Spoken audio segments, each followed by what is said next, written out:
Et si on était passé à côté de l'essentiel? Si la plus grande révolution tech était là, juste sous notre nez, mais qu'on la regardait sur le mauvais angle? Aujourd'hui, on va explorer une idée un peu folle mais fascinante. Et si Bitcoin n'était pas juste de l'argent numérique, mais le réseau social ultime? Tout est parti de là, de cette simple phrase lâchée par le PDG de Tether et à laquelle le créateur de Twitter en personne a répondu oui. Et attention, c'est pas juste une petite phrase en l'air.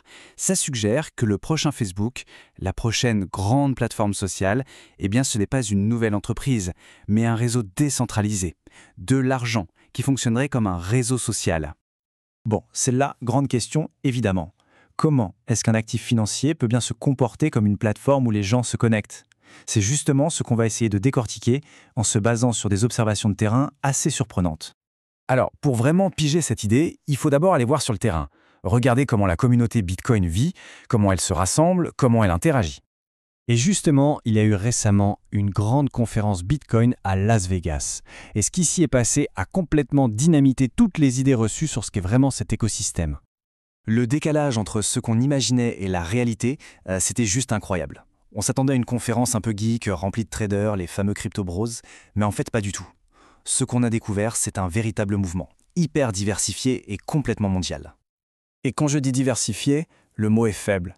Il y avait des investisseurs, bien sûr, mais aussi des sénateurs américains, des gens de l'administration Trump, des mineurs, des artistes, des patrons de PME, des géants comme Stripe ou Visa, des jeunes, des moins jeunes, de tous les horizons.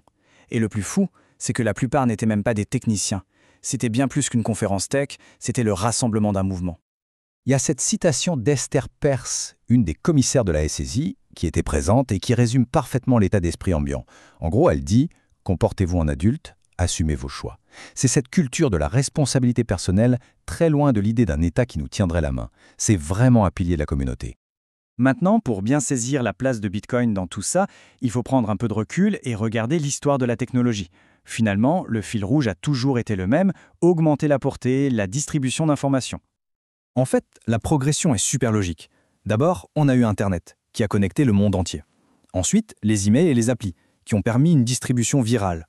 Après ça, les créateurs de contenu sont devenus eux-mêmes des plateformes de distribution. Et Bitcoin, il apparaît comme l'étape d'après. Une portée mondiale, oui, mais cette fois, totalement décentralisée. Et voilà le point clé. Il faut voir Bitcoin comme une immense plateforme. Et sur cette plateforme, les applications, ce ne sont pas des logiciels, ce sont les entreprises elles-mêmes. Une entreprise qui décide d'adopter Bitcoin, en fait, elle se branche instantanément à ce réseau mondial et profite de toute sa puissance. Alors, si on part du principe que Bitcoin est bien ce réseau social planétaire, la question qui vient juste après, c'est « ça vaut combien un truc pareil? Quelle peut être la valeur d'un réseau monétaire mondial et décentralisé ?» Alors accrochez-vous, le chiffre qui revient c'est 1 million de dollars. Oui, 1 million. Et non, ce n'est pas un chiffre lancé en l'air pour faire joli, il repose sur une convergence de plusieurs analyses assez sérieuses. Bien sûr, on ne parle pas de demain matin. L'horizon pour cette projection, c'est plutôt une multiplication par 10 de la valeur actuelle sur, disons, les 4 ou 5 prochaines années. Mais alors, comment on arrive à ce chiffre? Il y a 3 chemins différents qui, curieusement, semblent tous mener au même endroit. D'abord, la croissance explosive des stablecoins qui pourraient injecter énormément de liquidités. Ensuite, l'idée que Bitcoin finisse par atteindre la même valeur totale que tout l'or du monde. Et enfin, des analyses techniques pures et dures de la courbe de son prix. Ce graphique, il est super parlant pour mettre les choses en perspective.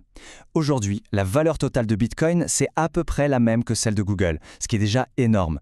Mais pour aller chercher la capitalisation de l'or, il faudrait encore multiplier tout ça par 10. C'est gigantesque, mais c'est ça l'échelle de l'ambition. Tout ça est basé sur l'effet de réseau.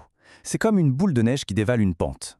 Plus la valeur de Bitcoin augmente, plus le réseau devient fort et attractif, ce qui attire encore plus de monde, ce qui fait encore monter la valeur. Bref, c'est une croissance qui s'auto-alimente. Au final, ce que ça implique, c'est que la vraie question n'est peut-être plus de savoir s'il faut en posséder, mais plutôt en possède-t-on assez? L'idée, c'est que beaucoup risquent de sous-estimer la quantité qu'il faudrait détenir si ce scénario se réalise. Mais attention, réduire Bitcoin à un simple chiffre, un prix à 1 million de dollars, ce serait vraiment passer à côté de l'essentiel. Parce que sa véritable force, son vrai moteur, il n'est pas financier, il est dans les idées. En fait, il faut voir Bitcoin comme une marque, mais une marque qui ne vend rien de matériel. Elle porte des valeurs humaines universelles, la liberté de transiger sans permission, la vérité d'un registre qui ne peut pas être falsifié, et l'espoir pour des millions de gens qui vivent sous des régimes autoritaires. Et c'est ça qui change absolument tout par rapport à l'or ou au dollar. L'or, c'est neutre, ça n'a pas d'idéologie. Le dollar non plus. Bitcoin, si. Il est porteur d'un message politique et philosophique hyper puissant. Et c'est ça qui lui donne cette valeur de marque et cette force de mobilisation qui sont uniques. Et ce message, il touche vraiment beaucoup de monde. Il est soutenu par des figures emblématiques de la défense des libertés, par des entrepreneurs visionnaires, par des politiques et surtout par des millions et des millions de personnes ordinaires partout sur la planète. Le moment le plus intense de la conférence, c'était sans doute l'écoute de ce message audio, celui de Ross Ulbricht, le fondateur de Silk Road, enregistré depuis sa prison à vie. Et voilà ce qu'il a dit à la communauté Bitcoin. Et voilà, c'est ça.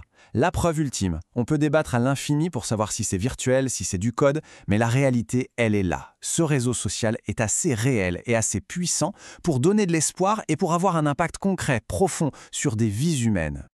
Alors on termine là-dessus, avec cette question vertigineuse. Si un réseau décentralisé qui porte des idéaux humains aussi fondamentaux peut atteindre une telle puissance, est-ce qu'on n'est pas en fait en présence de l'une des créations les plus importantes de notre histoire?